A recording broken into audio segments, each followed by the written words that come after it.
بسم اللہ الرحمن الرحیم۔ السلام علیکم۔ جمہوریت اور خلافت میں کیا فرق ہے؟ ایک عام مسلمان خلافت و جمہوریت میں فرق کو زیادہ نہیں جانتا۔ ان کے لیے اختصار کے ساتھ چند بنیادی نکات پیش کرتا ہوں کہ جن کو پڑھ کر کوئی بھی جان سکے گا کہ ان دونوں میں اختلاف کی اصل نوعیت کیا ہے۔ نمبر 1، خلیفہ کے چناؤ میں عام پبلک حصہ نہیں لیتی، بلکہ بااثر لوگ یعنی علماء اپنے اپنے علاقوں کے قائدین، قبائلی سردار، معاشرے کے بااثر افراد وغیرہ وغیرہ حصہ لیتے ہیں۔ مزید ڈسکس کرنے سے پہلے اس ویڈیو کو لائک کریں، سپیریئر ٹی وی کو سبسکرائب کریں اور بیل آئیکن پر ضرور کلک کریں۔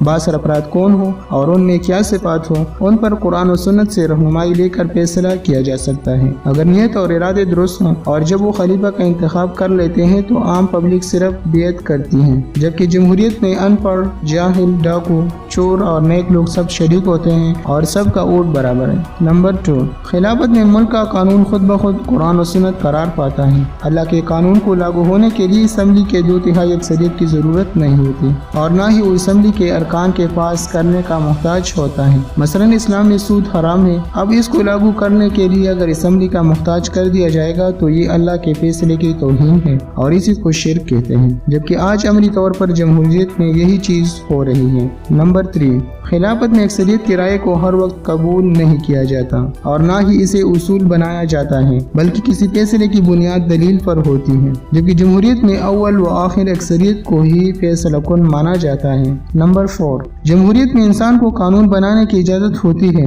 اور اس پر عمل درآمد کس حد تک ہو اس کا فیصلہ بھی اسمبلی کے ممبران کرتے ہیں، جبکہ خلافت میں انسان کوئی قانون نہیں بنا سکتا، کیونکہ قانون بنانا اللہ کا کام ہے جو قرآن و سنت کی شکل میں ہمارے سامنے موجود ہے۔ ہاں، اس کے نفاذ کے لیے عملی اقدامات تجویز کرنا یہ اہل شورا کی مدد سے کیا جاتا ہے اور اللہ کا قانون سب پر یکساں نافذ ہوتا ہے۔ نمبر 5، اسلام میں جو ایک دفعہ خلیفہ بن جائے، منتخب ہو یا غیر منتخب، اس کا ہٹانا جائز نہیں، اللہ یہ کہ وہ کفر کا ارتکاب کرے، مگر خلیفہ کی وفات کے بعد ہی دوسرا خلیفہ بن سکتا ہے۔ جمہوریت میں 3 یا 5 سال کے بعد انتخابات ضروری ہیں۔ منتخب شدہ صدر یا وزیر اعظم کیسا ہی اچھا اور کامیاب کیوں نہ ہو، الیکشن ضروری ہے۔ اس طرح اگر کوئی جماعت اسلام نافذ بھی کر دیتی ہے تو اگلے 5 سال کوئی سیکولر پارٹی بھی حکومت بنا سکتی ہے۔ بنگلہ دیش کی مثال آپ کے سامنے ہے کہ حسینہ واجد نے اللہ کی حاکمیت کو ختم کر دیا ہے اور ریاست کو سیکولر قرار دیا ہے۔ نمبر 6، جمہوریت میں مذہب سے آزادی ہے، جس طرح چاہے مذہب بدلیں، کوئی رکاوٹ نہیں، کوئی سزا نہیں، اس لیے جمہوریت میں لوگ پارٹیاں بدلتے رہتے ہیں۔ باطل کو مٹانا اسلام کا کام ہے اور یہی جہاد ہے جو قیامت تک فرض ہے۔ جمہوریت میں باطل سے جہاد کرنے کا سوال ہی پیدا نہیں ہوتا، جمہوریت جہاد کو ختم کرتی ہے۔ نمبر 7، اسلام میں عورت حاکم نہیں ہو سکتی، سربراہ مملکت ہونے کا تو سوال ہی پیدا نہیں ہوتا۔ جمہوریت میں عورت بھی سربراہ مملکت ہو سکے، کوئی پابندی نہیں۔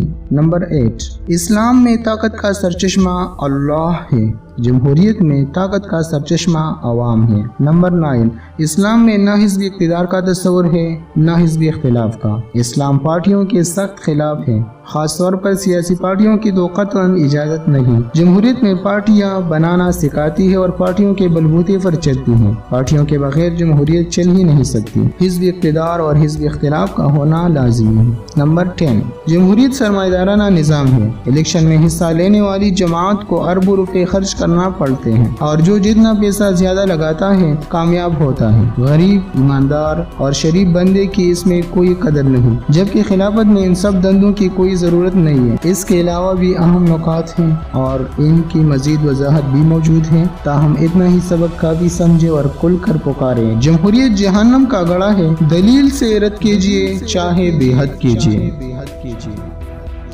دوستو، سپیریئر ٹی وی کو سبسکرائب کرنا نہ بھولیں، اس ویڈیو کو شیئر کریں اور کمنٹ باکس میں اپنے رائے کا اظہار ضرور کریں۔